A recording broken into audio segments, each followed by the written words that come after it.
nañ leen may année bi mat na référentiel 2050 bi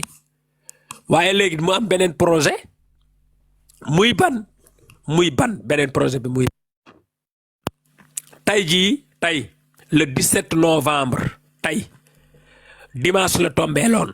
lundi tey bii le 17 novembre 2024 la woon élection législative yi Ousmane Sonko demoon ànd ak waa Pastef dem campagne ni Farba Ngom dootu fi campagne dootul bokkati ci élection dañ koy jàpp nañ ko Mansour Faye dañ koy jàpp nañ ko Moustapha Diop dañ koy jàpp nañ ko Mame Mbaye Niang danañ ko jëli dossier baa ngi sama table jàppagun ko waaye dossier baa ngi sa table léegi Ousmane Sonko mu ne woon majorité buñ ko amee def li nu bëgg dañuy am haute cour de la justice buñ amee majorité bi dañuy dindi la loi d'amnistie totalement atte ñiy xeex ñu ne ko Ousmane Sonko mënoo ko mu ne dana ko def tey la 1 an bisub tey bi lañ am at élection yi Ousmane Sonko am 130 députés sama gars yi def na ci benn wala defu ko te ku dëkk bi nag ku xool mbay ne ko mbay yaa mën a fen ñu jàpp la tëj la ci kaso bi mais jogoy Modou Demba yéen a mën a duul li ngeen ñu waxoon defoo leen ci dara tey le 17 novembre laa wax léegi su ma dellu siwaat ci Sénégal tey le 17 novembre tey la am atu yàlla lii moo tax ñuy indi xuloo pour nit ñi fàtte aujourd'hui c'est le 17 novembre le jour des élections 2024 là où Pastef a ravagé le Sénégal avec 130 députés là où Ousmane Sonko a fait des meetings yoo xam ni dama doon toog fii naan leen meetingu Ousmane Sonko yi kenn mënu ko gagner là où Ousmane Sonko a réuni la population toute la population sénégalaise là où Ousmane Sonko a fait une démonstration énorme à Ndioum Ousmane Sonko avait fait une démonstration énorme à Agnam Ousmane Sonko a ravagé le stade de Saint-Louis mbooloo mi topp Ousmane Sonko wàcc Louga jaxase ko mu fees dell Ousmane Sonko feesal Ziguinchor feesal Kédougou Ousmane Sonko feesal Dakar feesal Pikine feesal Tëngéej feesal fépp foo bëgg ci Sénégal sénégalais yi ne waajaa ngi nii kii moo ko yor balaa muy mat at li mu wax mu def ko Ousmane Sonko ne leen rendez-vous brièvement très rapidement dans les meilleurs délais balaa muy yàgg jox leen ñu député assemblée nationale yi ñu tabax réew mi jox leen ñu teg haute cour de la justice alalu réew mi dañ ko sàcc léegi ñu génne ko ñu ne haute cour de la justice bi député yi décembre dañuy installé wu et c'est parti askan wi yëpp ne Ousmane Sonko dañ koy jox ma ne leen jox leen levier yi su boobaa duñu am excuse waa opposition bi ne ma non ñun dañ ko soxla ma ne leen bu ngeen leen joxul 130 députés bu ngeen leen joxul député yu doy dañuy am excuse Ousmane Sonko du def dara lii laa leen ko wax ma ne leen Ousmane Sonko du def dara du ko def opposition bi ne ma da yow Ousmane Sonko nga faral léegi ma ne leen non je connais ce que c'est populisme la ñuy def barke Seydina Mohamed mënoo leen gañe ci mbooloo Sonko am na mbooloo daf leen di gañe waaye du def dara aujourd'hui c'est le 17 novembre les résultats tombent à cette heure-ci. On savait très bien que Ousmane Sonko avait minimum 99 députés, là où je vous parle. Et le lendemain, on s'est réveillé avec 130 députés Pastef. Tey fan lañ ci tollu. Aujourd'hui, le 17, la campagne de Ousmane Sonko, lan la doon joxe délai 3 mois. Quand il parlait Ousmane Sonko de am na si ñoo xam ne ci ñoom benn compte 1000 milliards lañ ci fekk mu ne après les élections bu nu amee assemblée nationale duñ dem 3 mois te éclairciruñ loolu tey la at encore les gens comme grand Lightman ñu ngi wut toujours ay excuses toujours ñoom ñoo am ndam toujours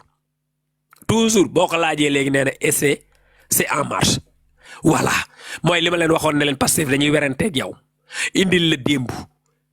ne la kii moo sàcc weranteeg yow ci tey dig la futur tomorrow is not a day suba amul suba existé wul tey moo existé Pastef dañ la naan suba loo ci mën duñ def dara léegi nag excuse beneen moo ñëw mooy buñ jotul pouvoir bi Sonko jiitewul Jomaay moo yàq nañu reyante ci seen biir ñun suñu yoon nekku ci seen werante la Sonko mooy Jomaay mooy Sonko fii laa toog ne leen dafa am ay pro Jomaay ak ay pro Sonko Idi missionnaire fi la ko fekk waa kër gi yéen fi la leen fekk loolu yàgg na moo fi njëkk yéeg ne ma loolu amul seen bëgg-bëgg la ma ne ko Sonko ak Diomaye jotewuñu dara ñoom ñaar nit ak nit amuñu problème mais politiquement y a quelque chose ba jox ko ay information mu ne ma bu dara yëngoo dinaa ñëwaat fii wax la ko ñu dem ñu jàppaat Akhenaton jour boobu bi ñuy defaat live ñoom di waxaat man leen Akhenaton réeroowul ak Ousmane Sonko ñu ne Akhenaton dafa bëgg a jaxase Sonko ak Diomaye man leen réeroowul ak Sonko lu mu wax la mu wax la ci bëgg-bëgg Sonko la réeroowunu tudd turu maître Bamba Cissé tey moom la Ousmane Sonko teg ministre de l'intérieur kon lii cloche ci biir ñun xam nañ ko waaye sunu yoon nekku ci maa ngi dégg nag nit ñi di ñëw di ci dugal état awak di ci dugal gendarmerie di ci dugal armée am na ku fi yéeg démb naan ma Madiambal Diagne nee na armée bi nang loolu du samay wax man je sais ce que c'est l'armée la gendarmerie autre politique da nga koy yamale ci politique la ca des sécurité Sénégal la ña ca war a wax ñoo cay wax man loolu sama yoon nekku ci armée laak bir kii laak xaw ma nan ak gendarmerie baak police baak kii moo dem ci kii ak kii seeti na kii ak général bi dem na kii man yooyu duma ci dugg dama ni man fi may yam te am ci lu leer mooy politiquement ñaari clan moo am te am na ci benn clan boo xam ni ñoom ñoo doon fexeel Akhenaton am na ci clan boo xam ni bokk nañ ca ña fexeel Lat Diop am na ci clan boo xam ni clan ba wéeru na ca jaja ba daan daa xaddi ba daa njaay léegi nag yéen tey ñu delluwaat ci 17 novembre aujourd'hui 17 novembre Ousmane Sonko a ravagé totalement la Ziguinchor positivement Ousmane Sonko toj Ziguinchor campagne yi ak élection yi Ousmane Sonko toj Saint-Louis Ousmane Sonko toj Louga Ousmane Sonko toj Ndioum toog Agnam ma ne leen maire de Agnam bii ñu ne ma buñ ko laalee réew mi tàkk ma ne leen bu njëkk da ngeen doon wax ay fièvre Ousmane Sonko est rentré dans vos fièvres ci biir fièvre bi la dugg en même temps ma ne leen mbooloo Ousmane Sonko mi bu ravassé ba pare mbooloo mi amul fu mu jëm ma ne Diomaye il n'a qu'à se préparer ñu ne ma da ngay wax parce que politicien nga da ngay falal Macky ma ne leen du question de fal du question de faral du question de jaxase leen mais dafa am état am gouvernement am celui qui détient le peuple sénégalais bi nga xam ne ñoom ñooy politique bu dee loolu la ñuy wax bu dee ñi nga xam ne ñooy voté Ousmane Sonko ko téye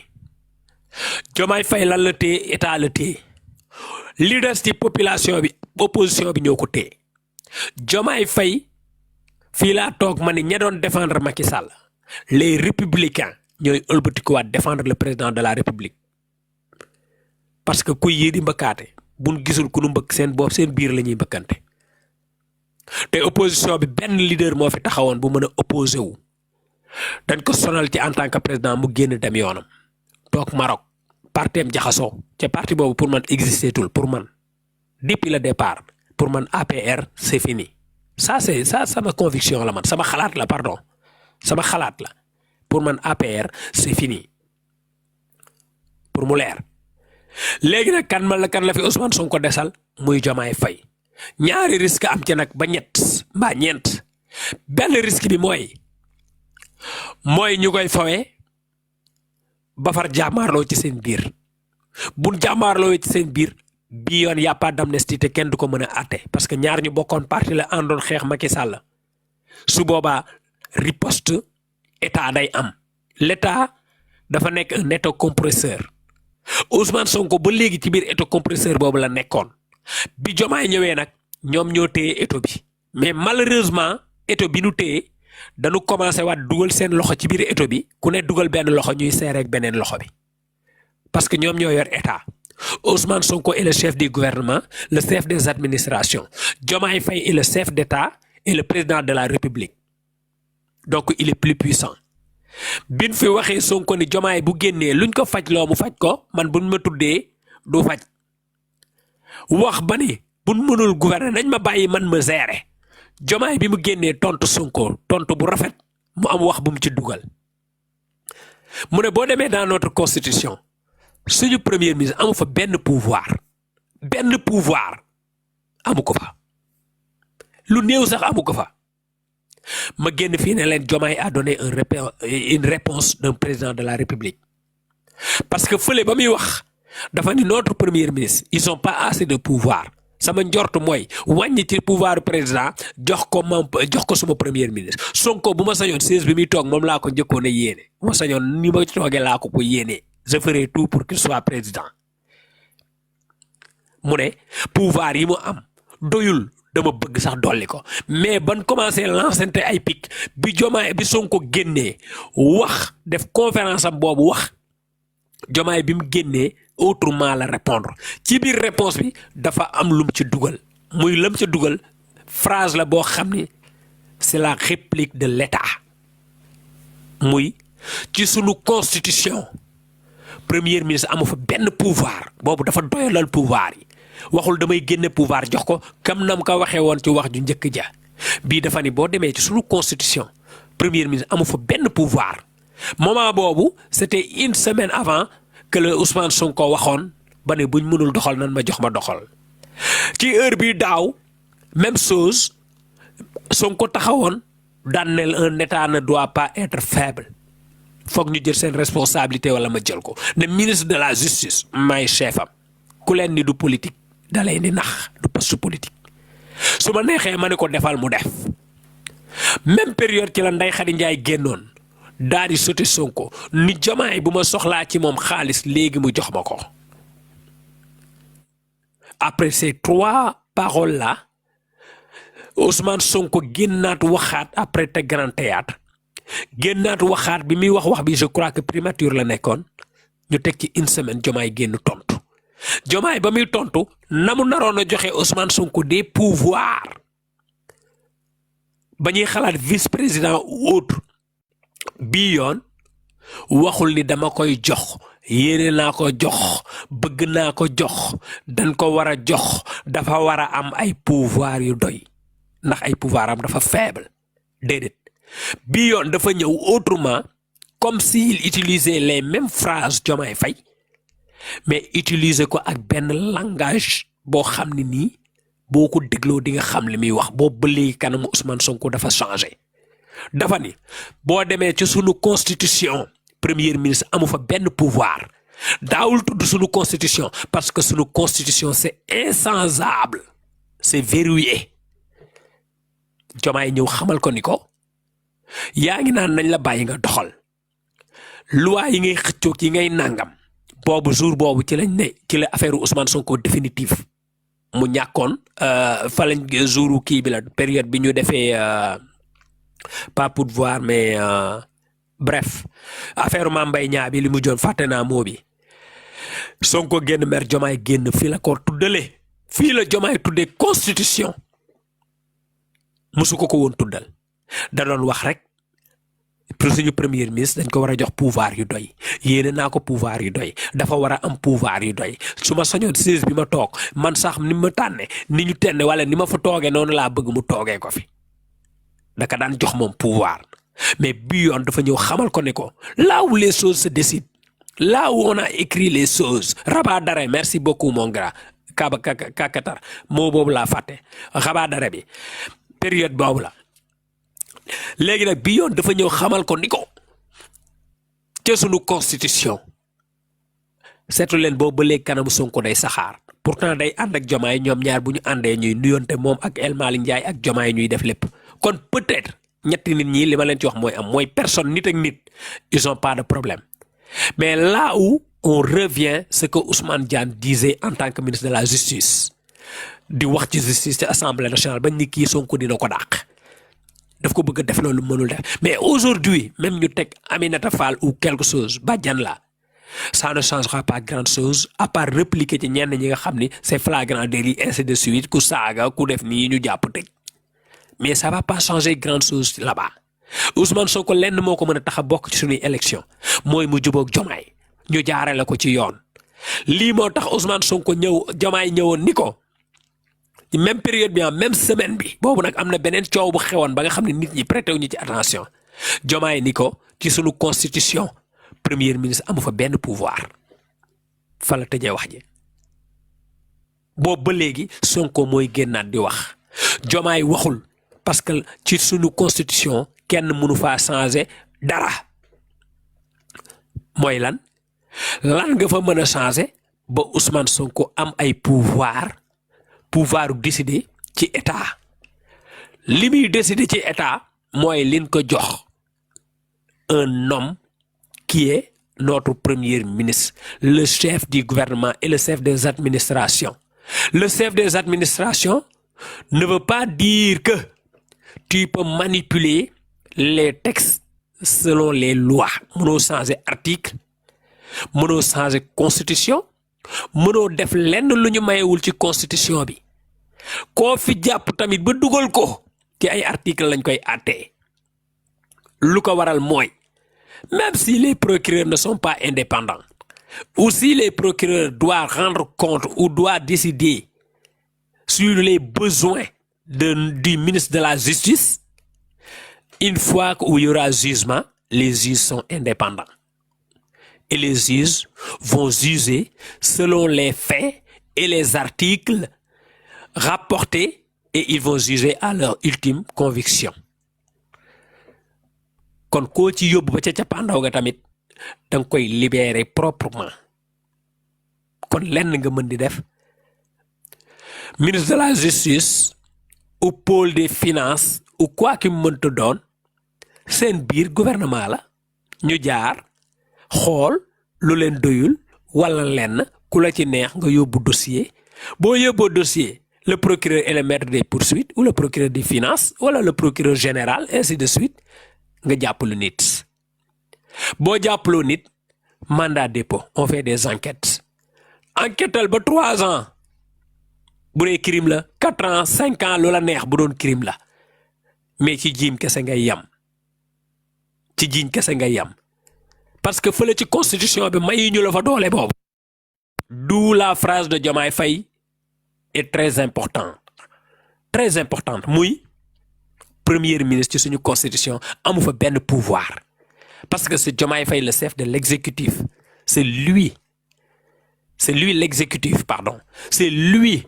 le gardien de la constitution et le gardien de la constitution c'est pour le Sénégal c'est pas pour notre premier ministre Ousmane Sonko.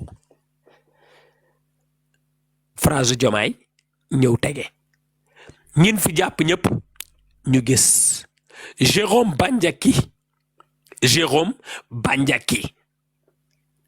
vous allez commencer à voir ñu naan Jérôme Bandiaky moo rey nit moo def nangam parce que ñoom ñoo indi seen bopp coow ils vont essayer de passer chez les influenceurs pour effacer ça et le début qu'est-ce qu'ils ont fait pour arrêter Jérôme Bandiaky les excuses de ces influenceurs et tout là ils nous parlaient de quoi dañ ñu doon wax ni Jérôme Bandiaky dafa bokkoon ci ay nervis pendant les manifestations nul n'avait cité Jérôme Bandiaky sur l'affaire de Fulbert Sambou ou autre donc bërki démb ak tey lan la ñuy gis les photos de Jérôme Bandiaky qui circulent pour essayer de nous ramener la sensibilité ou de nous faire des gens émotionnels pour se concentrer sur la mort de Fulbert Sambou ou Didier Badji. C'est du populisme pur et dur. Def leen ko ak waa Pastef mu jàll mais ñun dañ leen a cerner avant ngeen ñëw ci pouvoir bi ànd ak Macky Sall maîtriser seeni influenceurs leur manière d'organiser leur mensonge bien propre bien organisé leur manière de monter des vidéos et leur manière de créer des événements raison pour laquelle l'affaire Jérôme Bandiaky ça n'a pas passé donc da ngay jàpp nit wax dara créer dara et ça nous ñi nga xamoon ne àndoon nañ ak Macky Sall doon ko supporter di xeex ci réseaux sociaux yi ak yéen ñun dañ ko xamoon ba pare toog maintenant ce qui commence à être dangereux mooy yéen a yor état yéen a yor gouvernement donc vos propres services de renseignement général yi nekk fii généraux yi yëpp en fait yéen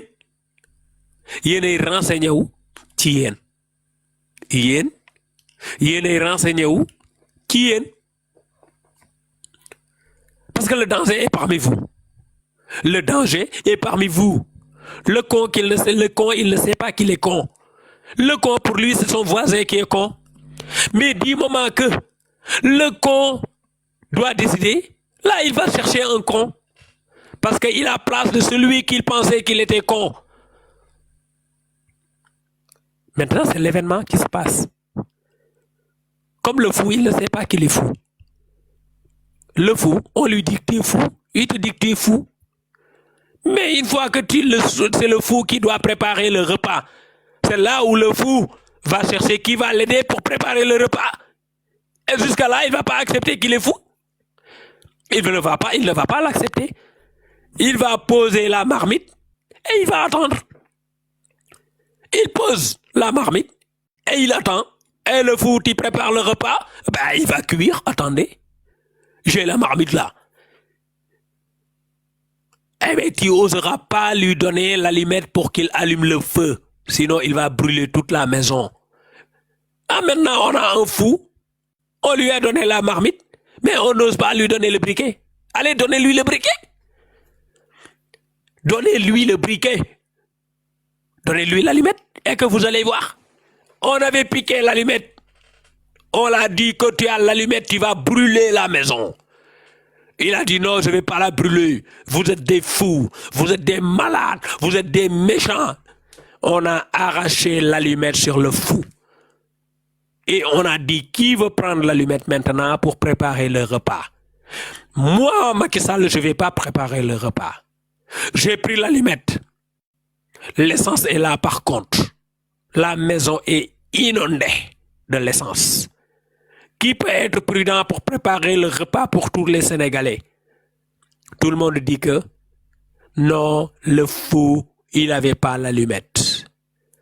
Macky Sall est en train de créer des choses. Les gens de Macky Sall sont en train de créer des choses. Il n'est pas fou, il n'est pas méchant, il est gentil. Et malheureusement, c'est l'ami de ce fou-là qu'on a choisi. Malheureusement pour qu'il fait le repas. Et pourtant, il y a un chanteur qui disait wan ma sa xarit ma wax la fi ngay jaar wan ma sa mbokk ma wan la ki nga doon. Mais maintenant, le Sénégal, on a tous posé la marmite devant le fou. L'allumette qu'on avait piqué, c'est son ami, on n'ose plus lui donner. Parce qu'on attendait des choses claires. Et malheureusement, les gens continuent à applaudir. T'es pas fou, t'es pas méchant, t'es très gentil, t'es le meilleur, t'es un wali ou un Koutbou Saman, tu es là. Mais vous cherchez l'allumette. Vous cherchez l'allumette. Malheureusement, vous avez tout. L'essence est là. La marmite est là. La maison risque de brûler. Ouais. La maison risque de brûler parce que papa a donné l'allumette. Il a dit, je ne vais pas préparer le repas. J'ai piqué l'allumette. Mais maintenant, organisez-vous. Donnez à qui vous voulez pour préparer le repas. On a choisi l'ami du fou, malheureusement. Parce que le fou avait un monde de ouf. Ce monde-là, ils ont donné à 54% à l'ami du fou. Voilà le Sénégal. Voilà le Sénégal. Légui, le problème, moi, le fou rend fou à sa public, sa population, ses électeurs, ses militants. Il recommence encore. On va me ramener à l'hôpital, mais je ne suis pas fou. La marmite. Je veux préparer pour le Sénégal. S'il ne peut pas préparer, je veux préparer le Sénégal. C'est moi qui l'avais choisi pour qu'il prépare le repas. Je suis pour me préparer le repas. Je suis marmite. Hey, xamul ni marmite bi ko tek sax té ko joxagun ko almet gi. Almet bi état ko té. État moko té. L'état. Moy bu ñu dof-dofloo rek tonton jël réew mi bu ñuy dof tonton di ko jël parce que Ahmed Ba lañ joxoon tonton ne ko réew mi nag attention essence a ngi fi Ahmed bi doon kii nag nangu nañ ko lépp dal na joxe nañ cin bi nag pour togg pour sénégalais yi dépense bi ndànk-ndànk lay ñëw duñ leen tijjil buntu yëpp tuuti par tuuti waaye taal geenu xaw a jaaxal taal gi moo nu xaw a jaaxal léegi bu ma ñëwaatee fii ci Sénégal li ma doon wax leneen la concerné woon man kenn du ma woolu sama yoon nekku ci mais dama ni baal leen ma dama ni situation bii am Sénégal lii ñuy dund nii politiquement laa wax te ñen ñoo koy dund ñi politique concerné rek ñoo koy dund ñeneen ñi seen yoon nekku ci ñeneen ñi xam nga lu ñuy dund ñoom xam nañ ni réew mi metti na mais li xew nii analyser wu ñu ci seen yoon nekku ci ñun rek ñoo ci sonn ñun ñuy suivre un peu politique bi. coow lii am yëpp coalition Diomaye Faye kenn xamu leen woon kenn xamu leen woon li tax ñu xam coalition Diomaye Faye mooy Ousmane Sonko un moment dafa am ay problème yi mooy li ma leen doon wax Ousmane Sonko dafa xeex ak état au Sénégal Ousmane Sonko dafa xeex ak état au Sénégal Ousmane Sonko le 8 mars 2021 et le 8 février 2021 et le 3 mars 2021 Sénégal wan ko ni ñoo ngi nii ci mbedd yi pour la première fois dañuy joxe sunu bakkan ndax yow jaral nga nu ko depuis ce jour-là Ousmane Sonko est agité parce que c'est ce jour-là que Ousmane Sonko s'est rendu compte que population bi ko topp jaral na leen génn ci mbedd yi mais avant il n'était pas aussi agité qu'aujourd'hui il n'était pas aussi agité Ousmane Sonko mais depuis le 3 mars 2023 sénégalais yëpp génn xeex ak Macky Sall rayanteeg GIGN rayanteeg BIP rayanteeg la police nationale rayanteeg waa DIC rayanteeg ñëpp braver les grenades et tout pour xeexal Ousmane Sonko depuis ce jour-là l'agitation de monsieur Sonko monte en créneau tous les jours chaque jour mu dolli dara parce que xam na ni xale yi jaral na leen ñu joxe seen bakkan bu leen woowee ci mbedd yu ñëw loolu tax heure bu demee ba nga xam ne mu ngi waajal dara il appelle la jeunesse à sortir bii yoon nag mu woo leen ñu daje stade amitié mu def ko ci biti comme ça mu mën a xool lan la téye ci loxoom ba tey te gis nga population boobu mu dóoroon ci kaw Macky Sall bu ngeen bëggee population boobu dóor Macky Sall ba mu daw génn Maroc population boobu la Ousmane Sonko téye ba tey te tant que mu ngi ko téye il ne respectera pas le Sénégal ku ko waxul wax ko leneen Ousmane Sonko ne respecte pas le Sénégal Ousmane Sonko ne respecte pas notre terre natale ku ko waxul danga ko ragal Ousmane Sonko ay jëfam ay waxinam ay doxalinam politique la respecté ak Pastef respecté wul notre Sénégal respecté wul ce que c'est de la République respecté wul le besoin de la population parce que c'est la population qui lui donne tous ses besoins Ousmane Sonko Sénégal la ko fayal mu jàng Sénégal la ko teg assemblée nationale mu jóge fa ndax Adji Sarr Sénégal la ko jox mairie Ziguinchor mu jóge fa ndax Adji Sarr ak Mame Mbaye Niang Ousmane Sonko Sénégal la ko teg impôt et domaine Ousmane Sonko jóge fa Sénégal moo ko defal loolu Ousmane Sonko Sénégal la ko indi teg ko premier ministre en passant par Diomaye et là les problèmes commencent et on va nous dire que Ousmane Sonko peut-être wàlli wula u xut bu samaan la mën nañ la teg ci juróom-benni poste benn mission eggul ci poste boobu ñu ne dañ la tooñ juróom-benn yoon yëpp ñu ne dañ la tooñ Ousmane Sonko a eu des problèmes avec Mame Mbaye Niang a eu des problèmes avec Adji Sarr a eu des problèmes avec Moustapha Diop a eu des problèmes avec Mamour Faye Mansour Faye Ousmane Sonko a eu des problèmes avec Mamour Diallo a eu des problèmes avec Tahirou Sarr a eu des problèmes avec qui d'autre cité la Farba Ngom Lat Diop ou peut-être Ousmane Sonko on commence à entendre que Diomaye buñ ko defee mu faj bu ma ko defee du ñu faj plus de 6 ou 10 personnes Ousmane Sonko am ak ñëpp problème ñu ne ñëpp ñoo ko tooñ ñëpp a ko tooñ wàlliw la xut bu samaan la fukki at ak juróom neen la liggéey impôt et domaine musul sàcc dërëm tax na ku mu jotee yaa ko tooñ Ousmane Sonko a eu des problèmes avec Mbiri ñu xeex ci biir assemblée nationale ou autre Mbiri moo tooñ Ousmane Sonko léegi on commence à les gens commencent à insulter le président de la République Diomaye Faye te xamuñu sax ba xam ñoom ñaar ils ont des problèmes ou pas Diomaye waxul Sonko moo wax ñu dugg ci page Diomaye Faye officiel di ko saaga donc finalement Sonko mu jotee fukki nit Ousmane Sonko a eu des problèmes avec Moussa Fall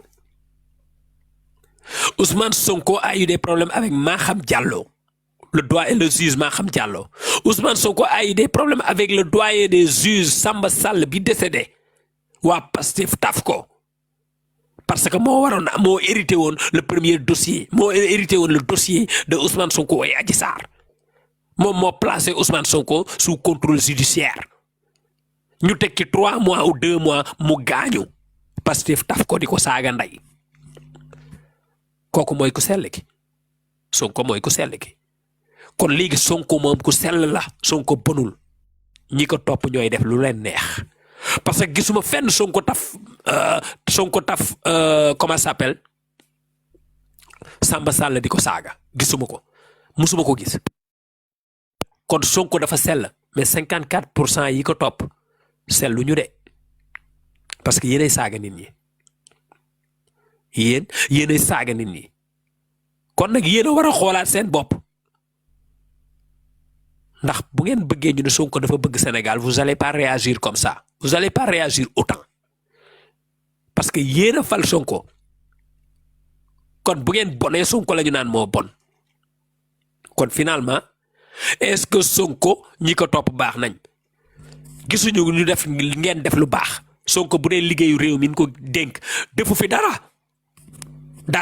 te bu leen ma ne nag du président le président exécute mais c'est le premier ministre qui gère le gouvernement c'est le chef du gouvernement c'est Ousmane Sonko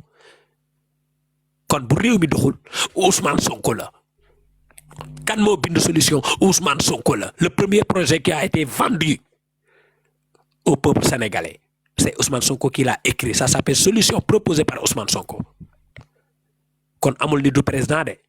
dañ ko jox ndombal tànk fal ko par décret di ko fay salaire amul ku sell ki de dañ koy fay l'argent du contribuable lañ koy fayee kon du président wu Pastef du premier ministre wu Pastef liggéey force la bu doxul dañ ko naan doxul léegi Ousmane Sonko jotee ñii ñëpp Maham Diallo biñ koy affecté di ko indi moom moo ni lu yendu ci fanaan ci Macky Sall yendu si ci man ki ni indi Maham Diallo man rek la bañ bi mu nekkee Ziguinchor ak Tamba na man rek la bañ ñu indi ko le combat commence Pastef di ko taf di ko saaga le doyen de le juge Maham Diallo boobu taf nañ Samba Sall ba Samba Sall décédé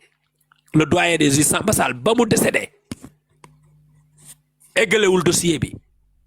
ci biir bi mu décédé ñu taf ko di ko saaga ne ngeen Ousmane Sonko kooko ko tooñ encore kooko ko tooñ Ousmane Sonko téye nañ ko biir caserne ngeen dem songanteeg militaires yi taxaw ci buntu Kaaba et là vous allez encore dire que c'est les gendarmes qui ont tué le peuple sénégalais gendarmes yi ngeen fekk leen ca caserne ba ndax kii wa fa nekk Ousmane Sonko est-ce que boobu kenn dee na fa kenn deewu fa et je vais vous dire quelque chose bu ngeen xamoon biir brigade gendarmerie yooyu kaaw yi fay nekk wala kaaf yi fa nekk pour pas dire li nekk ci biir parce que c'est secret mën nga fa rey sa bopp wala lu rey la fa te pourtant kenn deewu fa attaqué ngeen Vélingara Bignona Kédougou Matam Kidira des zones sensibles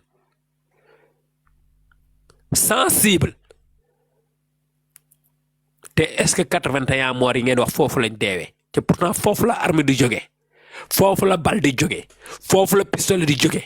ñu mën la fa rey te du mujj fenn parce que c'est classé en zone sensible sensible la def côté boobu looloo waraloon sama waa ji bëgg fa dugg ñu ne ko doo fi dugg Bougane Gueye mu ne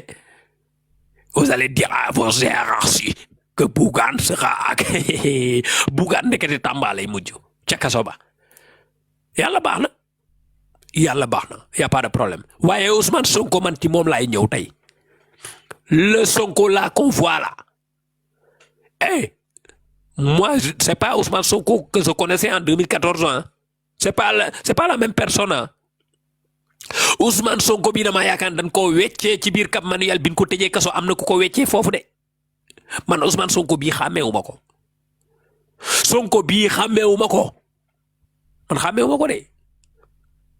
Diomaye moom fan laa gëj a déggee waxam bu ma mën a comprendre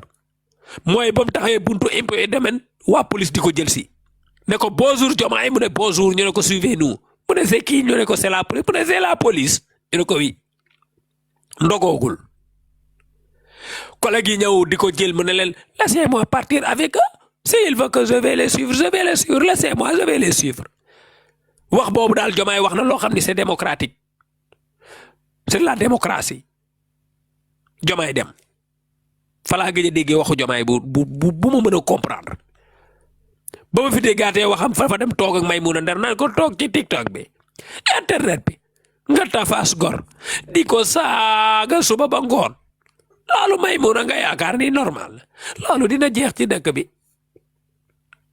Ousmane Sonko mii dañ ko weccee Sonko ma doon wax 2014 Sonko boobu bëggoon na Sénégal waaye Sonko bii ma gis depuis 2021 Sonko il pousse le bouchon depuis 2021 Sonko pousse depuis 2021 Sonko pousse Sonko billaay wallaay taalaay si Sonko arrête pas il va avoir le riposte de l'État man maa la ko wax man riposte boo xam ne doo xam fu muy jóge yéenewu ma ko Sénégal riposte ngay am bu bon sax ñaanalu ma la ko yàlla ñaanalu ma ko Sénégal parce que tu sais pourquoi ça va pas tomber sur toi mais le problème mooy Sonko da nga yor mbooloo ku yor mbooloo da nga war a def attention ci am réew Sénégal réyut mbooloo nag bu nu jógee politique guerre civile mën na am est-ce que l'État va laisser ça non parce que malheureusement seen mbooloo yéen ñoo commencé di diviser wu parce que Sonko la ak Diomaye la plupart des gens qui parlent méchamment ne s'y trouvent pas à l'intérieur du Sénégal extérieur la ñu nekk comme man ñuy xam ba booy di dóor booy te gis ngeen booy yi nii am na ñoo xam ne kenn du leen dóoraat ci kaw état ñu koy nangu parce que avant de se bagarrer régler le problème des 86 morts que vous nous citez tout le temps yéen a ñuy wax tout le temps ne am na 86 morts Macky Sall àttewu leen Macky Sall deful li war Macky Sall dafa daw Macky Sall àttewul ñi dee àttewu leen ñi leen rey joxu leen seen àq ak seen yelleef mais qu'est-ce que vous avez fait depuis presque un moins de 2 ans là lan ngeen ci def Sonko pour mu dalal xel nee na le 28 ñi ñu rey rek laay waxtaane te pourtant dafa waxoon ne stade amitié da koy waxtaane état ba mu génnee de bee passé dafa ne woon je vais faire une déclaration nan lañ ko waxee woon importante déclaration loolu la waxoon na on n'est pas là pour insulter Ousmane Sonko on n'est pas là pour insulter Ousmane Sonko on est là pour éveiller aussi les Sénégalais pour que ñu xam ni bëgg Ousmane Sonko warul mën a tax mbooloo di taxaw di commencer encore di menacer ak di saaga notre président de la République bokk na li ci taxoon Sénégalais yëpp agité ba booy yi mujj dem di jiima songu Macky Sall kon nag buy commencer waat nii il faut savoir que yéen la ci seen biir muy lan Sonko mbooloo la yor mbooloo na xaar bu fekkee ne day beru mu génn beru ji fii amul ay coalition Diomaye ak ay nangam il est responsable majeur et vacciné responsable d'un parti politique bu tudd Pastef parti bi ëpp mbooloo ci Sénégal tey mu nekk leader bi ëpp mbooloo ci Sénégal tey muy Ousmane Sonko si vous dites que vous êtes en train de dire que Ousmane Sonko moom moo fal Diomaye moo tànn Diomaye waa léegi ki tànn Diomaye mënul tànn boppam pourquoi il prend pas ses responsabilités bu dee li ngeen di wax dëgg la bu dee moo tànn Diomaye te man ma gëm ni Ousmane Sonko bu bokkul woon ci coalition boobu Diomaye du falu bu Sonko ne woon bu kenn fal Diomaye du falu 2024 2025 bi 4 bi élection yi ku Sonko tànnoon ni fal leen kii booy yi kooku la ñuy voteel maa la ko wax man léegi nag dafa tànn Diomaye waa léegi moom bu ngeen di xuloo dafa jar xuloo ki tànn nit bañ fal ko yow tànnal sa bopp léegi Sonko tànnal sa bopp génnal ci coalition bi génn ci coalition bi génn nga ci Pastef demal ak sa bopp jeex na c'est quoi le problème pourquoi léegi autant nit ñi di ci saaga Diomaye di wax loolu benn la ma jóge ci parenthèse boobu ma ñëwaat ci beneen parenthèse bi ma nekkoon sànq mooy Ousmane Sonko moo dig sénégalais yi Diomaye kan moo dégg Diomaye taxaw dig sénégalais yi Diomaye moo taxaw ni Sonko yaay suñu candidat 2024 du nu fal kenn yow mii yaay suñu candidat yow la ñuy fal yaay doon suñu président mu ne ko président Ousmane Sonko léegi côté boobu ba mu koy wax Ousmane Sonko lan la taxaw wax jeunes yi ñii taxaw ni yëpp dañoo entraîné ba ceene koo ci jox arme mu mañee ko Macky Sall bu rëkkinewul le peuple va le traîner dehors et le faire comme Samuel Doe léegi seen coow li bu dee dëgg la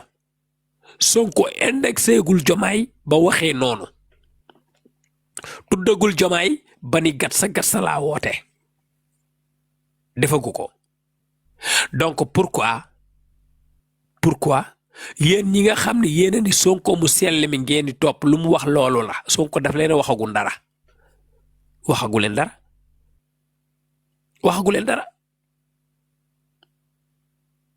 waxagu leen dara bu dee dëgg la ci moom na waxee nam doon waxee ci Macky Sall gor ca wax ja Sonko bu daan wax Macky Sall day jóg dal ci kawam wala ñemewul Diomaye kon ñoom ñaar ñoom ñoo nekk instant bi di fowe sunu xel ñun sénégalais yi seen problème yin bëgguñu lijjanti leen ko ñoom nañ ko lijjanti yéen nag yéen ñi nga xam ne yéen a topp ci ginnaaw Ousmane Sonko bëggu leen Sénégal lijjantiwu leen Sénégal Ousmane Sonko am na mbooloo mu bari moo xam ne yàlla may na ko moom Ousmane Sonko fasaaxa bu wax Ousmane Sonko am na ko bu waxee mbooloom yuuxu waaye allez me dire vous tous fan la Ousmane Sonko waxee lu bees ba mu faloo ba léegi fan la Ousmane Sonko waxee lu bees lam doon waxtaawu opposition rek lay waxaat respecté wu leen faalewu leen lijjantiwu leen bu leen diggee sax du ko def keroog rek dig na leen ne leen silence yéen ñëpp bu ma waxee ba pare ñu teg sunu musique sunu bàkk boobu def sunu feet comme ni ngeen ko bëggee ba mu waxee ba pare daf leen ni au revoir déjà ki nga xam ne fi nga nekk di xaar folklore di def sa feet bu la fa waxee dara du ko def fi nga taxaw sur place Ousmane Sonko ni la noppil ma jàllale discours bi su ma ko jàllalee ba pare ñu teg musique teg sunu bàkk comme nañ ko daan defee yéen ñëpp ngeen ni tekk di xaar folklore bi après ñu tegal leen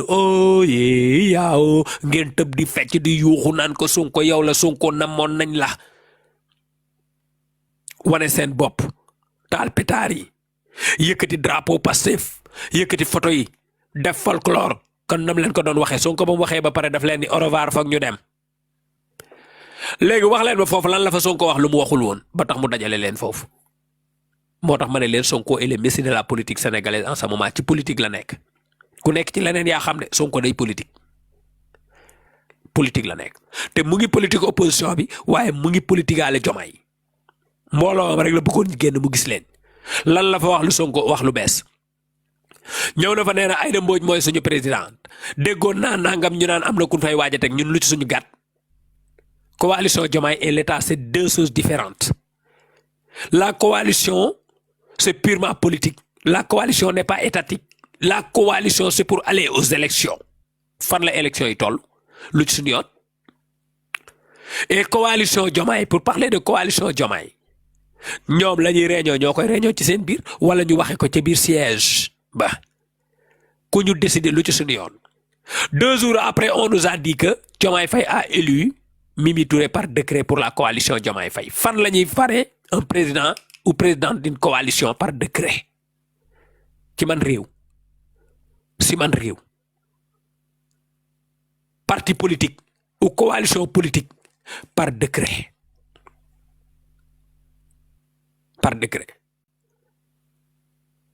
Pastef dañ ko dissoudre 2023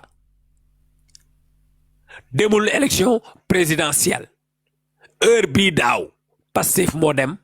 élection législative coalition Diomaye Faye demul Ousmane Sonko moo dirigé Pastef Fadel la tudd bref ki nekk caisse de dépôt et de consignation nekkoon directeur de campagne bi Ousmane Sonko nekk leader bi Déthié Fall à sa droite Pastef dirigé par Ousmane Sonko tournée nationale de campagne kon Fadilou Keita merci beaucoup kon Pastef demoon na daaw kon Pastef beru woon na daaw même période ñu bëgg ñu dofloo di ñu indil ay non ñun Pastef rek la ñuy topp Pastef mooy dem heure bi daaw tey la élection yi le 17 tey le 17 aujourd'hui le 17 Pastef moo demoon Ousmane Sonko avant les élections dafa ni coalition demut nekk ñu coalition Pastef mooy dem mu ne ñeneen ñi nga xam ne nag dugg na ci coalition bi wala nangam élection législative yi di ñëw ku bëgg a bokk ci ginnaaw Pastef ngay topp amul transhumé amul dara amul coalition te à partir de là ku bëgg a ñëw fekk ci Pastef ci liggéey bi am nga droit ñëw waaye da ngay dellu sa base liggéey fa ba am ay nit booy ñëw nga ànd ak say nit heure bii daaw kon lu tax ñu bëgg ñu indil affaire Aïda Mbodj et Mimi Touré Aïda Mbodj fan la mës a diriger coalition Diomaye dama leen koy laaj fan da ngeen a gisoon fu ñu nommé woon Aïda Mbodj yéen ne leen moo jiite coalition Diomaye da ngeen ko gisoon coalition Diomaye présidentielle rek la dem dirigé par Diomaye Faye et Ousmane Sonko ci lañ xamee ñun Diomaye ci lañ xamee coalition Diomaye nañ ko réglé woon par këyit fal ko ci Aïda Mbodj noonu lañ ko waroon réglé par këyit donc Sonko était en train de faire de la politique pure et dure mooy lan mooy xamal ñu coalition Diomaye fàttali ñu Pastef coow li ne kur lépp yam ci seen biir sénégalais xëy di leen waxtaane comme li may def nii maa ngi toog di leen waxtaane c'est ça l'importance c'était les besoins aussi de Ousmane Sonko coalition Diomaye nit ñi fàtte woon nañ ko ñun Diomaye lañu xam point Diomaye lañ xam Sonko ñëw promouvoiral ñu ko taxaw fële naan ñu kenn duñu diriger dégg naa am na ndaw suñ fa bëgg a teg nangam ñu xëy naan ñu Diomaye Faye fal na Mimi Touré par décret président day fal ci ab coalition par décret comment Diomaye peut élire quelqu'un comment Diomaye peut être je sais pas quoi si Diomaye Faye démissionne ci poste secrétaire général du PASTEF nan ngay démissionner ci poste kii ci nu mu tudd ci poste Pastef ñëw ni da ngay diriger poste kii coalition Diomaye ba fay falaate loolu lay laaj parce que fële mandat la ñuy wax cumul de mandat d'accord léegi fii bu fa nekkee président ba fay jël décret kon ma ngay cumul de mandat bah oui kon ñii ñun la ñu yàpp Diomaye Faye bu mënatul nekk secrétaire général bu Pastef pour jël fa dara cumul de mandat boobu fii amu fa mandat nu mu fay falaatee amu fa mandat ñu bëgg ñu gëmloo ni fal na fa Mimi Touré bu fa amee mandat wala coalition moom amul mandat yow daal yaay président bi jiite coalition ba heure bu la neex coalition moom du mës a jeex d'accord waaye coalition bi ñun dañoo gis base yi sart yi ñu ko tegee ñoom ñun dañ ko gis Macky Sall bi ñu koy fay président coalition Benno Bokk Yaakaar gis nañ ko dañuy jékki-jékki réunion nangam coow daa am déedéet léegi kan lañ fal Jomaay Macky Sall dañ ko faloon mu falaat keneen dama leen laaj ba xam Macky Sall dañ ko faloon mu falaat keneen loolu laay laaj de léegi Jomaay moom dañ ko faloon kon ba mu nekkee président ba tey moom mooy président coalition bi Macky Sall moom ba mu nekkee président ba tey moom moo nekkoon président coalition bi ba ñoom ñu doon naan Macky Sall li muy def cumul de mandat bi dootul amati ay Benno Bokk Yaakaar nankam ku nekk ci parti boo ñëwee da ngay démissionné ci parti bi Sonko tey bu fal woon day démissionné ci parti bi wala secrétaire général Pastef mandat am lan la woon 4 ans la woon wala 2 ans wala 3 ans ñun dañ ko liiroon suñu yoon nekku ci c'est la même chose que coalition bi mandat wu Jomaay kañ la woon dañoo xamoon kañ lay jeex kon dafa jeex bu dee dafa jeex kon Jomaay nga doon def cumul de mandat bu fekkee ni amul mandat da ngay jiite ba heure bu la neex kon Jomaay du fal Mimi Touré par décret loolu amul ay wax la ay caaxaan la mooy populisme ak populiste lu la neex nga génne teg ci kaw table bi nit ñi nekk ci di ko ŋawtee voilà ñi la topp ñoom loo wax ñu gëm ko ñoom ils vont pas aller à l'information duñu lire duñu xool loo xam rek ñu gëm Sonko taxaw naan dégg naa sax ñu ngi fay waaj a teg là c'est la conférence des leaders moo amoon conférence des leaders kan moo fa mën a nekk ku fa gën a diis Ousmane Sonko bi dugal Pastef ku nekk xam mbooloowam leader yi conférence bu nuy conférence kenn dafa mën a nekk ku ëpp doole mbooloo Ousmane Sonko amut kon Sonko bu génnee di wax leneen lu ko neex Sonko su bëggee beru na jël responsabilité am waaw wax ak askan wi lu ñu mën a dégg ñu xam ko mais lii muy def yëpp ay politique la. léegi dama leen di laaj référentiel 2050 bi nga xam ni dañ ci bind lu bari jox ñu ko année par année ba 2050 waa léegi référentiel boobu ñu annoncé ñu ko daaw léegi année bi luñ ci def loo xam ne di nga tijji livre guy gi nga ne lii bindoon nañ ko fi année bi pourcentage 1% bi yokku na kon ci 4 ans yi dinañ am 4% comme niñ ko waxee woon 1 an bi ban pourcentage ngeen ciy génne. allez me dire l'électricité kilowattheure bi bu fekkee ni mu ngi baax puissance électrique bi puissance bi mégawatt bi est-ce que yokku na mégawatt yi est-ce que yokku nañu facture courant bi kilowatt bi est-ce que dafa wàññeeku benn dërëm pour nga mën a xam ni ci 5 ans yi dina wàññeeku juróomi dërëm waxuma leen mu wàññeeku téeméer de. Allez voir le kilowattheure est-ce que wàññeeku na 1 franc biñ defaree référentiel 2050 bi ba tey wala référentiel 2050 bi moom kañ lay commencé na premier mandat 2e mandat 3e mandat bu leen neexee ba 2050 waaye ki lay digg añ ca yow yaa ngi bëgg a dee xiif fanaanee xiif yi awi ndekkee goo nga toog ni doo ko wax ni dama xiif wax leen ma ba xam courant bi dafa wàññeeku waxuma mu wàññeeku lu bari de dañu ne le kilowattheure ba ma leen di yéen 25 ans lan leen di dig naan leen kilowattheure bi ci 110 la jëm kilowattheure bi fan la nekk ci 25 ans moo tax mbooloo doxul jàmm gis nga li nekkoon ci réew mi nii rek moo fiy continuer dañ leen a nag yuuxu ne leen Macky Sall baaxut ay ñoñam baaxuñu ay sàcc lañ danoo sàcc moo tax mu seer loolu lañ leen wax ñëpp ne d'accord ngeen joxe 54% ñu ne c'est la démocratie gagné ngeen waa léegi ñii man damaa am ak ñoom benn problème mooy ñii mënoo leen a jiiñ liggéey bu rafet ndax liggéeyuñ dara mënoo leen a jiiñ liggéey bu bon ndax liggéeyuñu dara mënoo leen a jiiñ sàcc ndax sàccuñu kenn xamul lu ñu def yéen bu ngeen sàccoon sax nit ñi am lu ñu wax mais yéen sàccu leen liggéeyu leen toggu leen joxewu leen dépense seen salaire yi sàcc la kon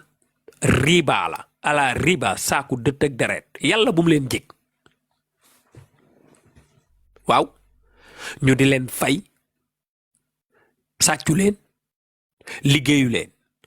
toju leen tabaxu leen ñu di leen fay salaire yéen lan ngeen nekk di def tëjaate dañ leen di fay pour ngeen di tëjaate jàpp sàcc ku fal ay nit ci jàpp sàcc xiif dina la rey jàpp sàcc ñu dem ba nga xam ne tey Sénégal nit ñi nga xam dañoo bëgg Ousmane Sonko te yàlla tax mbëggeel kenn mënu ci dara yàlla na ngeen ko yàgg a bëgg waaye problème bi du loolu da ngeen koo bëgg tax ngeen di fàtte sunu Sénégal ak li taxoon ngeen fal ko tey ki jënd ceeb 22000 mu bëgg Ousmane Sonko booy waranteeg moom fii danaan la ceeb 15000 laa ko jënde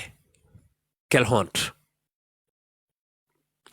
ki bëgg Ousmane Sonko bu paasee téeméer ci oto yi danaan la paas tey la gën a yomb que ba fi Macky Sall nekkee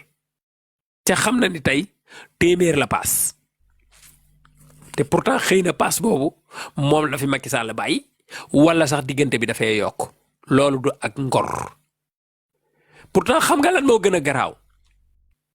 ñu taxawoon stade amitié keroog ñu ci bëri bi ñuy dem ñii dañoo ñaan paas ñii dañoo dox ba yegg ñii dañ leen a cotiser jëlal leen ay bus mais rien du tout nada rien te boo waxee ñooñu ñoo la naan ba Sonko ñëwee ba léegi réew mi dafa neex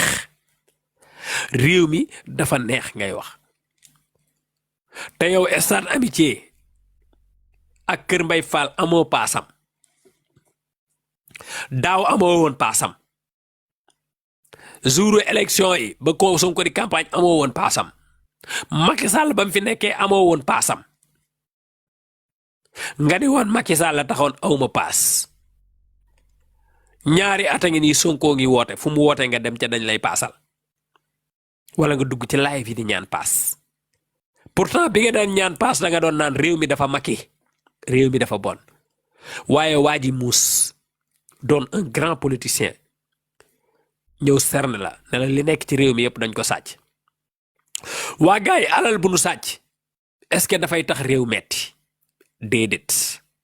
alal bu nu sàcc mënul tax réew bañ a dox parce que alal bi boo ko sàccee danga koy miine mais ci biir réew mi lay nekk di circuler ci biir réew mi franc CFA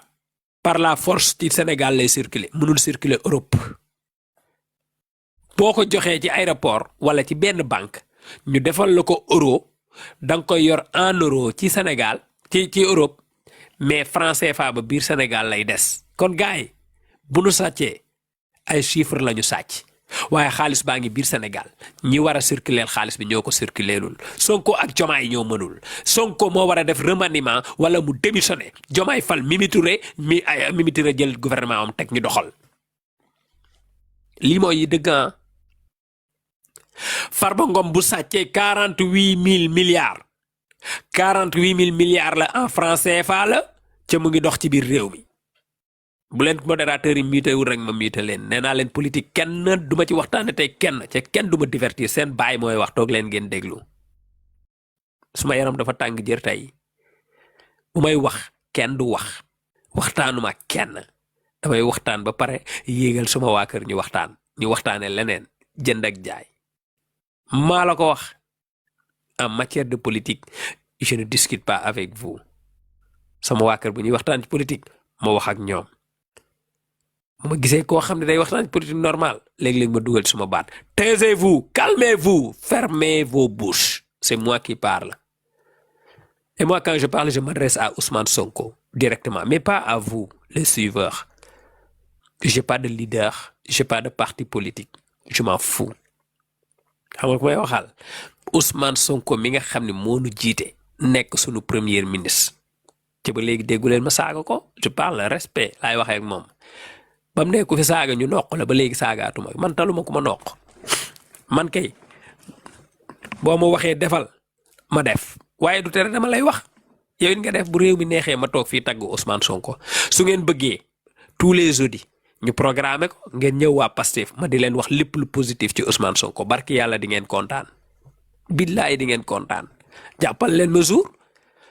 jeudi wala vendredi ma leen defal les 30 minutes de Ousmane Sonko du ma doon waa Pastef de mais lépp li positif ci Sonko rek laa leen di wax ngeen xam ni man du ma politicien damay analyser dama ni lu bëgg réew mi amagu fi kii dagg na ma sax fàtte naa point bi ma nekkoon lii moo tax bëgguma des fois di répondre fan laa nekkoon waaye man maa ngi jëm makan waaye màgget baaxul waaye man damaa yaakaaroon ni xale laa maa ngi commencé naax lii affaire Alzheimer la fi mu toll nii ma wax ak kii ñaari minute rek merci beaucoup l'argent merci xaalis même buñ sàccee 800 milliards de francs CFA les gars bien xaalis yi ci dëkk bi lay des du génn dëkk bi pour ñi xamul pour ñi nga xam ne dañuy ratatatati di wax bien xaalis yi ci dëkk bi lay des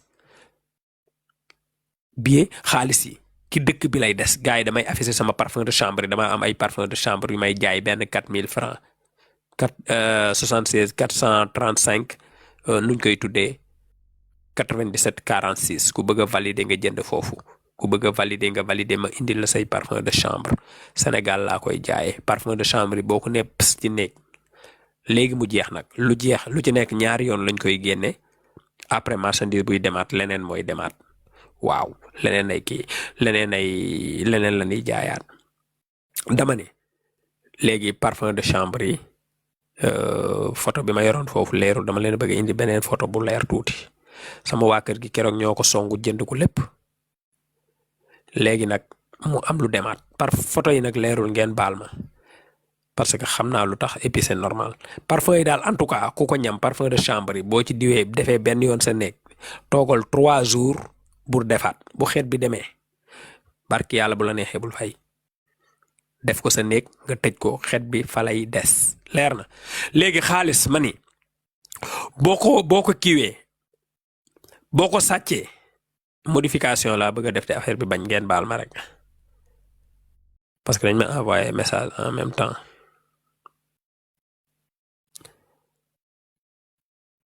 bon c'est pas grave je laisse tomber mënuma modifier affaire bi di wax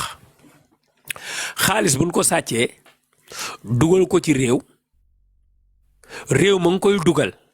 ay chiffres nga fay dugal réew ma ngi koy dugal boo fay dugal billet doo fa dugal franc CFA parce que France fii franc CFA du fi dox ay 10 000 du fi dox Suisse du fa dox